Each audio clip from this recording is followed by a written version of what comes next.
Bismillahirrahmanirrahim. Assalamualaikum warahmatullahi wabarakatuh. Kembali lagi bersama saya, Wuronurul Safety Ningtyas. Pada kesempatan kali ini, saya akan mempresentasikan materi ketiga di mata kuliah Biostatistik, Deskriptif, dan Inferensial, yaitu ada penyajian data statistikan. Jadi pokok bahasan yang akan saya bahas untuk hari ini adalah tujuan dari penyajian data, kemudian bentuk-bentuk penyajian data, dan syarat atau prosedur pemilihan bentuk penyajian data.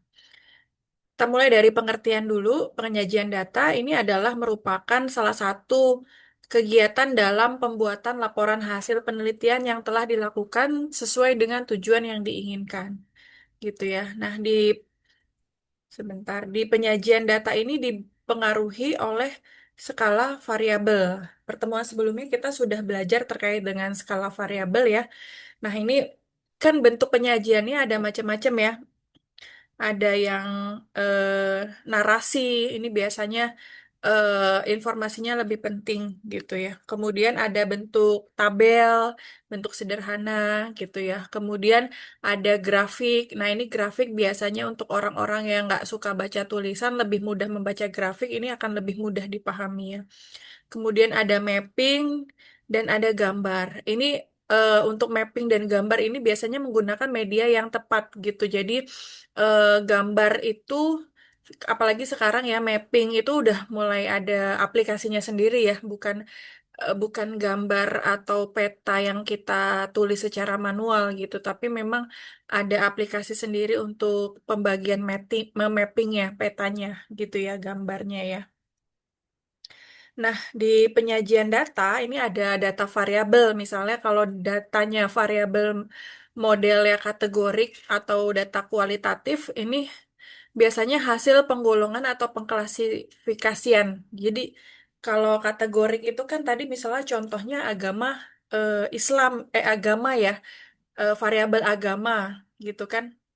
Variabel agama kategorik itu kan bisa Islam, Kristen,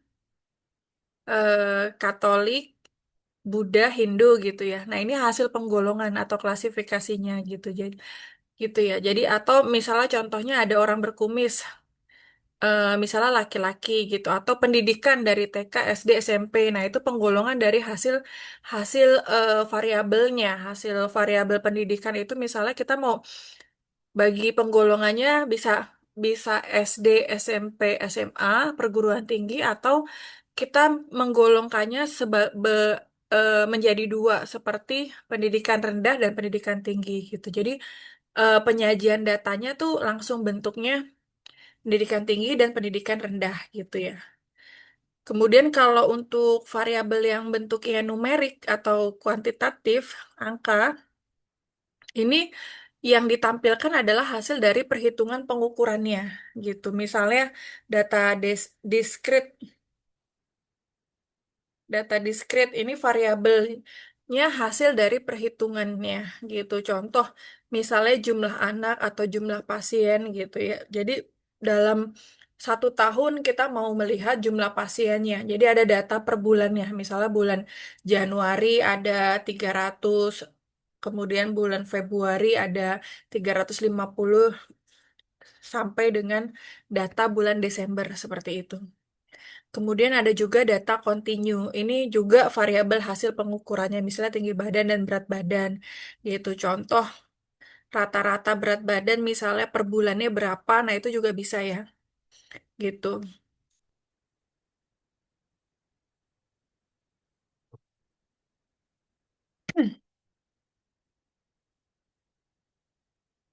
Ini bentuk penyajian data, ini bentuknya bisa tekstural atau teks, bisa tabel atau grafik ya. Nah, ini prosedur penggunaan tabel dan grafik. Dari data, kemarin data kan kita sudah belajar ya, ada dua ya, kualitatif dan kuantitatif. Nah, kualitatif itu kita lihat dari metodenya, mau pakai tabel atau mau pakai grafik gitu. Kalau mau pakai tabel, itu biasanya yang ditampilkan adalah distribusi frekuensi. Ada distribusi frekuensi relatif dan persentase distribusi relatif.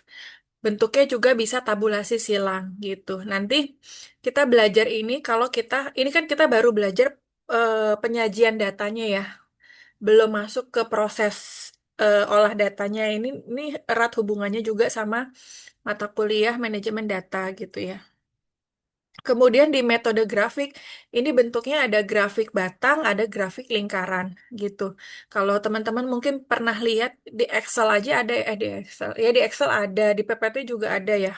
Bentuk grafik ada yang diagram pie gitu ya, ada yang batang, nah itu kan macam-macam ya gitu. Tapi kalau data kuantitatif ini juga ada. Maksudnya tabel, boleh tabel, boleh grafik. Nah, dia lebih banyak lagi kalau data kuantitatif gitu. Kalau kuantitatif tadi yang bentuknya hasil hasil ukur ya, angka ya. Hampir sama dengan metode tabel di data kualitatif, hanya saja ini ditambahkan distribusi frekuensi kumulatif sama relatif kumulatif. Kemudian ada diagram batang, ada sampai diagram daun sama tabulasi silang. Nah, untuk metode grafiknya ini ada plot titik, ada histogram, ogive, diagram scatter. Kalau kita pakai SPSS, itu kalau sekarang kan gampang ya, udah olah data, hasil outputnya itu kadang kita kalau mau pilih bisa ya langsung grafik, langsung ada muncul grafiknya. Jadi ada diagram plotnya ada gitu ya, histogramnya juga ada gitu. Nah, penyajian data yang tekstural atau bentuk teks ini adalah penyajian data dalam bentuk teks. Jadi hampir semua bentuk laporan dari pengumpulan data ini diberikan tertulis ya, mulai dari bagaimana proses pengambilan sampel, kemudian pelaksanaan pengumpulan data, sampai dengan hasil analisis yang berupa info dari pengumpulan data tersebut. Nah, kalau penyajian data secara narasi tekstuler ini menyajikan hasil pengolahan data dengan menggunakan kalimat misalnya. Ada sejumlah 90% penderita penyakit Y di kota X adalah anak usia dasar yang tinggal di daerah nelayan. Nah, ini adalah salah satu bentuk penyajian data, bentuk teks ya, atau narasi. Kemudian ada contoh lagi, 3 di antara 7 peserta penyuluhan kesehatan tentang penanggulangan DB adalah kader kesehatan. Nah, ini adalah beberapa informasi penyajian data yang mungkin nanti kalian akan contoh pada skripsi kalian di latar belakang ya gitu. Jadi sebelum kita mengambil judul itu kan kita harus tahu latar belakangnya. Nah, dari latar belakang itu kan kita juga harus tahu serius of the problem masalah yang kalian ambil kan. Nah, itu kan harus disajikan dalam bentuk data gitu. Keseriusan masalahnya kalian harus ambil dari data orang lain. Nah, ini adalah salah satu bentuk contohnya seperti ini. Contoh lagi, misal ada seorang direktur sebuah rumah sakit memberikan informasi tentang kondisi rumah sakit yang dipimpinnya. Jumlah rawat inap meningkat dari tahun ke tahun sehingga ruangan yang disediakan tidak tertampung lagi. Sehingga masyarakat mempunyai kepercayaan terhadap pelayanan tersebut. Yang harus diperhatikan adalah penambahan gedung dan sarana serta kualitas pelayanan harus ditingkatkan. Nah, jadi dari data kita bisa itu ya, tadi belajar konsep ya. Kita bisa pembuat keputusan stakeholder gitu atau merencanakan manajemen rumah sakitnya harus eh, diperbaiki begitu ya dari data.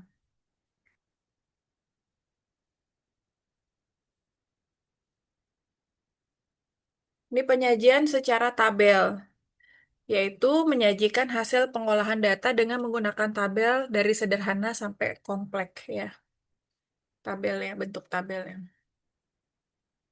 Penyajian informasi dalam bentuk angka dengan menggunakan format baris dan kolom. Tabel ini harus mudah dipahami oleh pembacanya. Buat serhada mungkin, 2 atau 3 tabel lebih baik daripada satu variabel besar dengan banyak variabel gitu. Jadi nggak usah banyak-banyak tabel ya gitu, tapi itu per variabel tabel ya gitu ya. Daripada bikin satu tabel tapi variabelnya banyak. Variabel tuh yang kemarin yang sudah kita bahas ya. Misalnya di situ satu tabel itu ada agama, ada pendidikan, ada pekerjaan, ada berat badan. Nah, itu agak banyak, nanti hasil tabelnya kecil-kecil, nggak enak juga dilihat sama mata gitu ya. Jadi mendingan kita bagi per tabel itu bisa 1 atau 2 variabel itu boleh. Ini macam-macam tabel nih, ada master tabel atau tabel induk. Ini master tabel ini biasanya kalau kita ngambil habis pengambilan data kita buat master tabelnya dulu gitu. Jadi dari kuesioner yang kita sebar yang sudah diinput oleh responden atau klien yang sudah jadi responden penelitian kita, nanti tampilannya di Excel biasanya ada master tabelnya gitu ya. Kemudian contoh yang lain ada tabel distribusi frekuensi, ada frekuensi relatif dan kumulatif ya. Kemudian ada tabel silang atau cross tab gitu. Ini syarat tabel terdiri dari harus ada judulnya, ada badan atau isi tabel dan ada catatan kakinya, sumbernya gitu. Kemudian kalau judul tabel ini harus singkat, jelas, relevan, menjelaskan apa yang disajikan dan kapan gitu. Kalau nomor tabel ini sesuai dengan biasanya bab panduan, panduan skripsi nomor tabel itu ya. Misalnya 5.1, misalnya di bab 5 ya, 5.1, 5.2, 5.3 gitu ya. Kemudian kalau badan tabel ini harus ada lajur baris dan kolom. Tiap lajur ini diberi label ya, nama, pelabelan. Titik temu baris dan kolom ini berisi nilai variasi. Variabel ya, variabel ada lajur berisi jumlahnya juga gitu. Mungkin kalian ini bisa lihat nanti ya bentuknya. Ada catatan kaki ini kalau ada penjelasan label ya, ada sumber informasi dari tabel tersebut misalnya data tahun 2019 begitu. Nah, untuk tabel dalam sistem statistik ini dibedakan menjadi dua, yaitu umum dan khusus. Tabel umum ini berisi seluruh data atau variabel dari hasil satu penelitian. Sedangkan untuk data kuantitatif ini berisi angka yang absolut atau nilai asli. Nah, ini contoh dari distribusi karakteristik responden berdasarkan hasil penelitian. Ini kayak master datanya ya. Jadi ada beratnya, ada ini tekanan darah tinggi ya, tekanan darah ya, sistol ya. Sistol, kemudian ada jenis kelamin, ada umur, ada dia perokok atau bukan, kemudian ada alamat dan kelompok umur. Jadi umurnya itu dibedakan, misalnya yang resiko dan tidak resiko itu dikategorikan lagi ya. Itu adalah contoh dari distribusi karakter responden ya. Nah, ini tadi kan umum ya. Nah, sekarang khusus. Jadi kalau tabel khusus itu berisi hasil dari variasi dari tabel umum atau master tabel. Tujuannya menyajikan data dalam bentuk sederhana, menggambarkan adanya hubungan. Nah, ini kalau tadi yang tadi saya bilang itu contoh umum itu adalah master tabel ya. Jadi datanya tuh semua ada gitu. Nah, ini kalau ini tabel khusus. Tabel khusus dia dibagi per variabelnya. Ini variabel umur. Jadi dikategorikan tuh tadi. Jadi ada kelompok umur misalnya kurang dari 20 sampai 35 tahun, 36 sampai 50 tahun, dan lebih dari 50 tahun. Nah, ini tadi kan kita masuk di sini ya. Nah, di sini nih kelompok umur ini, bentar. Nih kelompok umur ini ada 1 sampai 4 angkanya. Jadi pengkategoriannya adalah yang tadi masuk dalam tabel khusus gitu ya. Nah, ini tabel khusus. Jadi kelompok umur. Jadi misalnya saat yang tadi nilainya 1 itu adalah kelompok dari umur kurang dari 20 tahun gitu ya. Terus yang kode 2 itu 20 sampai 35 tahun dan seterusnya gitu ya. Nah, untuk pengkategorian atau pembuatan kelompok ini harus berdasarkan referensi ya, tidak tidak apa ya, tidak semau-mau kita gitu. Jadi pengklasifikasian dan pengelompokan suatu variabel itu harus berbasis referensi teori gitu. Jadi kurang dari 20 tahun apa misalnya? Kalau di sini ada juga yang contohnya tuh ada faktor, ada yang dibagi dua, cuman kelompok umur resiko dan tidak resiko. Nah, ini mungkin dibagi menjadi remaja, kemudian dewasa dan lansia. Dewasa ini dibagi dua atau resiko dan tidak resiko, gitu ya. Nah, ini adalah bentuk contoh-contoh dari tabel khusus gitu. Jadi ini adalah sasaran pengobatan massal dilaksanakan serentak yang mulai pada tanggal misalnya ya. Itu judul catatan kakinya gitu. Jadi ini udah ketahuan nih daerahnya, nama puskesmasnya, kemudian jumlah penduduknya berapa gitu. Jadi di sini hanya eh, dua variabel, nama puskesmasnya dan usianya, usia penduduknya gitu. Jadi tidak beda-beda dengan master tabel. Kalau tadi master tabel dalam satu tabel itu banyak ya, banyak variabelnya. Ada umur, ada seks, ada tekanan darah tinggi. Maksudnya seks itu adalah jenis kelamin ya. Ada penggolongan umurnya juga. Nah, ini juga nih, ini ada beberapa alasan. Nah, ini satu variabel ya, alasan.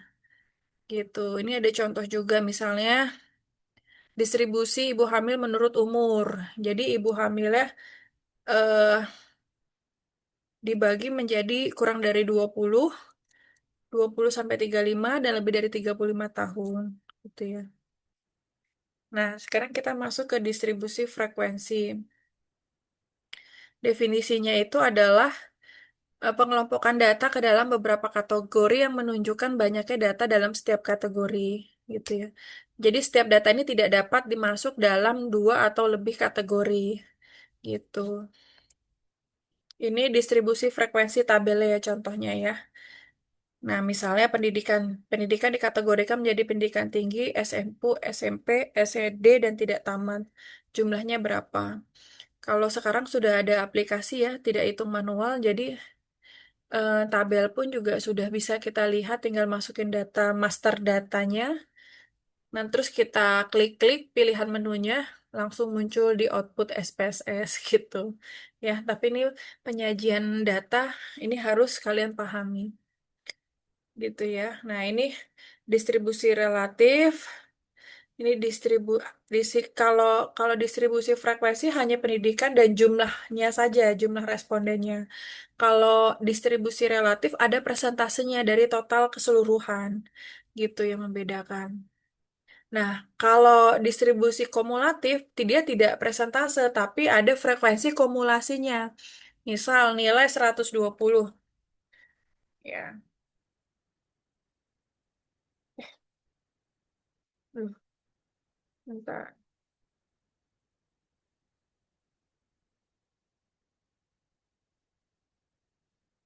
Nih, frekuensi kumulatif dari mana? Nilai ini, pertama ini dari sini dulu.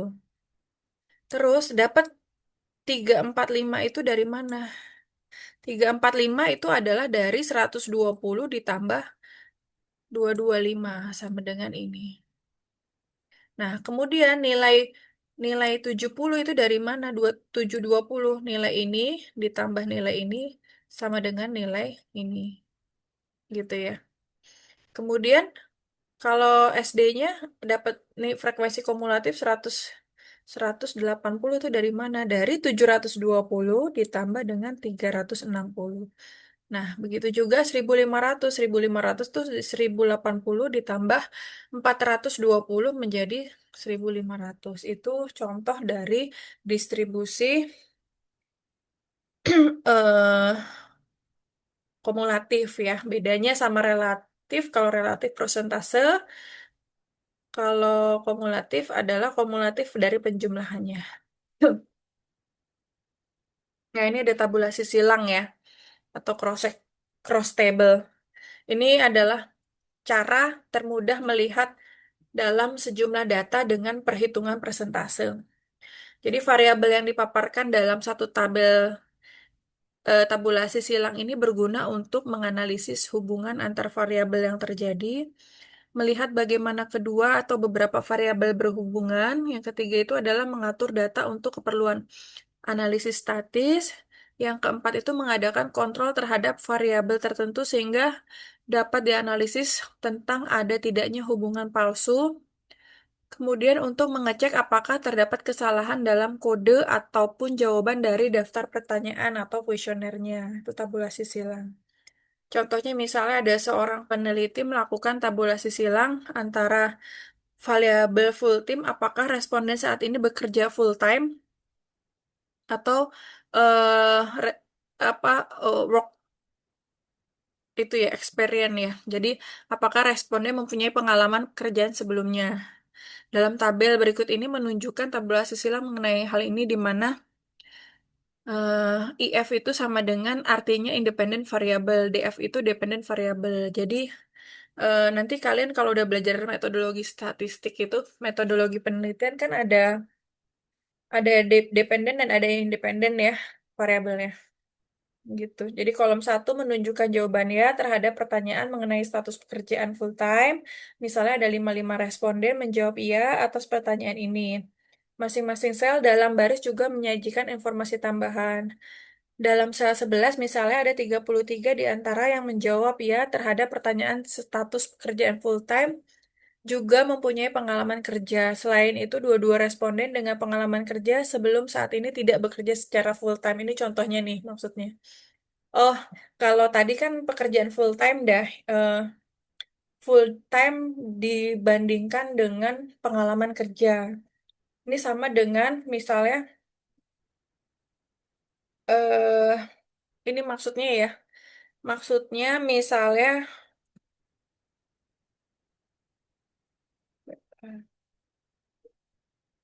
ini kita ganti variabelnya, bukan pekerjaan full time, tapi ibu ASI misalnya.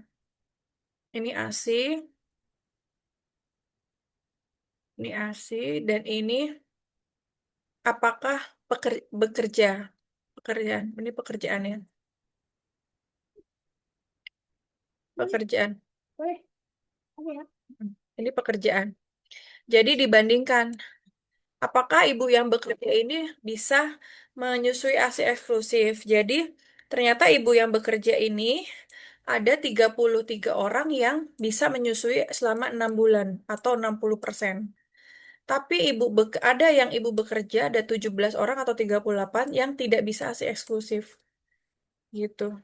Jadi dari 50 ini ada yang 38 tidak eksklusif dan 60 eksklusif gitu ya. Ini 60,2 ya. 60,2 gitu atau 62 lah, 62 ya. 62 jadi pas gitu. Nah, ini kalau dari 50 ibu yang tidak bekerja, hmm, eh dari 50 yang ibu tidak bekerja, ada 40% yang bisa menyusui ASI eksklusif dan ada 60% yang ASI eksklusif. Gitu. Ini 60 ya. Gitu. Oh, bener deh, maaf.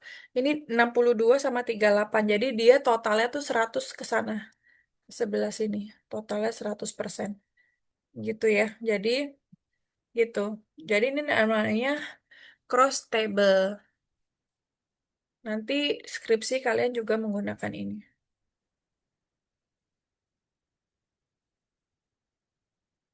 Oke, lanjut. Nah, ini kita masuk ke penyajian data grafik. Grafik ini adalah penyajian data dalam bentuk gambar.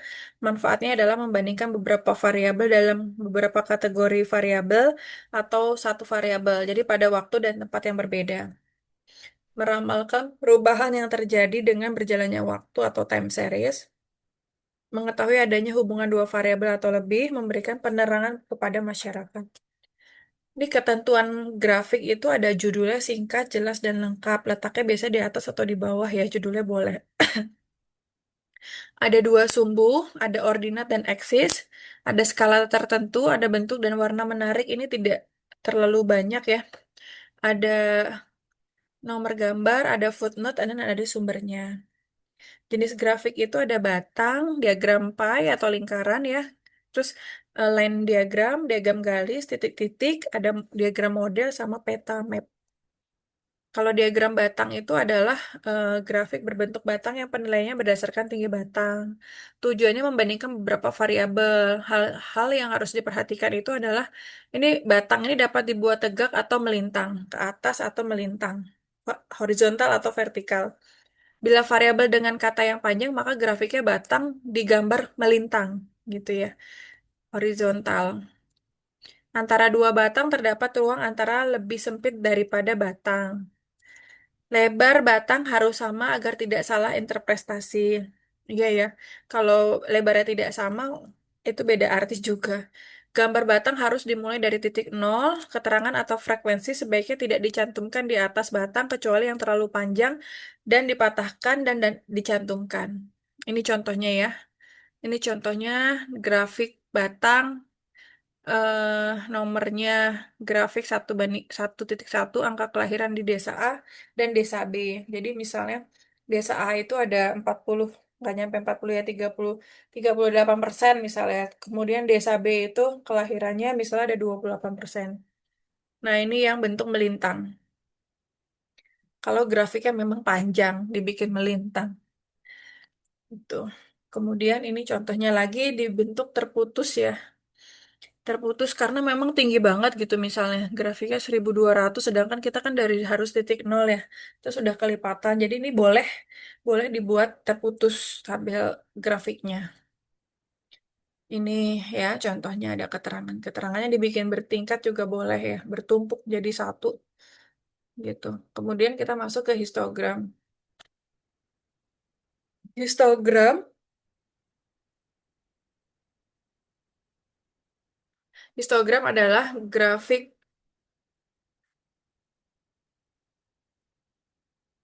bentar. Grafik yang disusun secara teratur dan berhimpitan satu dengan lainnya tanpa ada ruang antara. Pedoman pembuatan histogram itu dalam menggambar batang sebaiknya menggunakan tepi kelas agar semua nilai dapat masuk ke dalam kelas interval tersebut. Batang dalam histogram ini dapat pula digambar berdasarkan nilai tengah setiap kelas interval dan tidak ada kelas terbuka dalam distribusi frekuensi.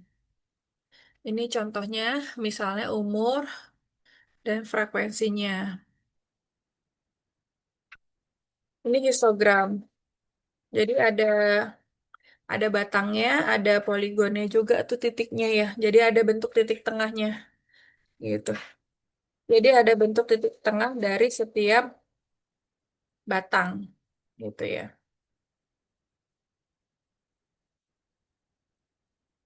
Nah, kemudian kita masuk ke grafik lingkaran atau diagram pie ya, pie kue. Ada grafik yang disajikan dalam bentuk lingkaran, ketentuan pembuatannya adalah besar lingkaran ini tidak terlalu besar atau kecil. Ya seenaknya dipandang, tapi kalau kebesaran juga nggak bagus ya proporsinya sama tulisan. Gitu. Jadi disesuaikan. Kategori yang dibandingkan tidak banyak, biasanya 4 sampai 6 kategori. Sudut segmen tidak terlalu kecil agar dapat dibedakan dengan jelas. Tiap segmen dapat diberi warna. Besarnya segmen ini harus menggambarkan presentase yang sesuai. Gitu. Nah, dari dari tabel data itu kan biasanya contohnya kan ada distribusi frekuensi seperti ini nih. Nah, nanti kita jadikan seperti ini gitu. Jadi dari diagram distribusi frekuensi baru kita tampilkan di gini. Biasanya kita kalau udah input di Excel itu udah langsung otomatis dia membuat diagramnya sendiri gitu. Jadi nanti kalian harus belajar bagaimana cara membuat distribusi, maaf, grafik diagram pie ya. Ini yang kemudian lanjut ke bentuk garis. Ini bentuk garis ini ada garis proporsional atau line diagram, ada frekuensi kumulatif, ada garis patah-patah dan garis lengkung.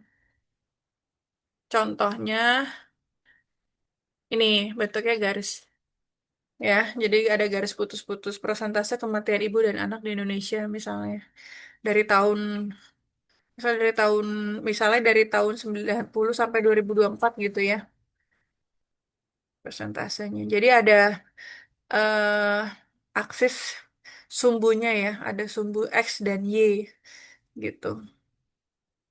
Nah, misalnya ini kita mau lihat distribusi frekuensi tekanan darah. Nah, ini gini, jadinya seperti ini. Di dibuat apa contoh diagram ogifnya seperti ini.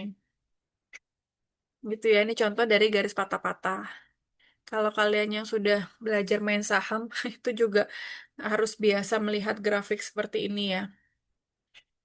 Ini grafik model atau piktogram. Ini seperti ini contohnya. Misalnya ada wanita 5.000, laki-laki 6.000. Ini mapping ya, grafik peta atau map diagram. Nanti pada saat sebelum kalian skripsi, kalian MMD atau KKN, itu juga ada nih komunitas, praktek komunitasnya nanti membuat seperti ini, mapping. Sampai sini mungkin itu saja yang bisa saya jelaskan terkait dengan materi penyajian data. Kurang dan lebihnya mohon maaf. Saya akhiri wabillahi taufiq wal hidayah. Wassalamualaikum warahmatullahi wabarakatuh.